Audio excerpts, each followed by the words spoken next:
நம்ம மகள் சீரியல் இன்னைக்கான எபிசோடில் ராஜாவும் பாட்டி 2 பேருமே சேர்ந்து கதவை தட்டிகிட்டு இருப்பாங்க. ஆனால் சாவித்திரி தாமரை 2 பேருமே ஓப்பன் பண்ண மாட்டாங்க.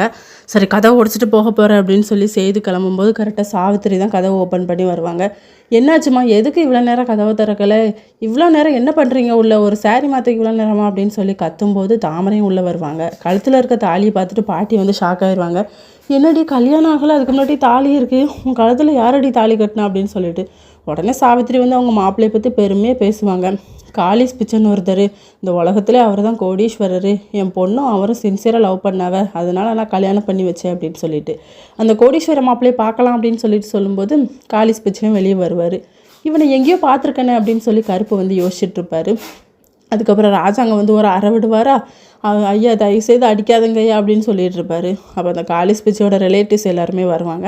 வந்ததுக்கப்புறமா அவங்கக்கிட்ட போய் பேசிக்கிட்டு இருப்பாங்க. அவங்க பிச்சைக்காரங்களாக இருந்தோடனே இவங்கக்கிட்ட இதுக்கு போய் பேசிக்கிட்டு இருக்காரு அப்படின்னு சொல்லி யோசிச்சுக்கிட்டு இருப்பாங்க சாவித்ரி. இதெல்லாம் என்னோடய ரிலேட்டிவ்ஸு, நான் இந்த கோயில் முன்னாடி வந்து பிச்சை எடுத்துகிட்ருக்கேன், நான் தாமரை அடிக்கடி இந்த கோயிலில் பார்த்துருக்கேன், கல்யாணம் பண்ணிக்கணும்னு ஆசைப்பட்டேன், அதனால தான் பணக்காரன்னு சொல்லி போய் சொன்னேன் அப்படின்னு சொல்லிட்டு ஈஸ்வரிக்கு வந்து குளிர்ந்து போயிருக்கோம், ஆஹா வசமாக மாட்டிக்கிட்டா அப்படின்னு சொல்லி தாமரை சாவித்திரி 2 பேருமே ஷாக் ஆயிடுவாங்க. பிச்சைக்காரனா அப்படின்னு சொல்லி தாமரை வந்து தேம்பி தேம்பி அழுதுட்டு இருப்பாங்க. பாட்டி சொல்லுவாங்க, ஏன் பேத்தி எப்படிடா நீ கல்யாணம் பண்ண, உனக்கு எவ்வளோ தைரியம் அப்படின்னு சொல்லிட்டு. அதுக்கப்புறம் சாவித்திரி கூட கோவத்தில் பார்த்துக்கிட்டு இருப்பாங்க அந்த காளிஷ் பிச்சையை. இதோட இன்னைக்கான எபிசோட் முடியுது.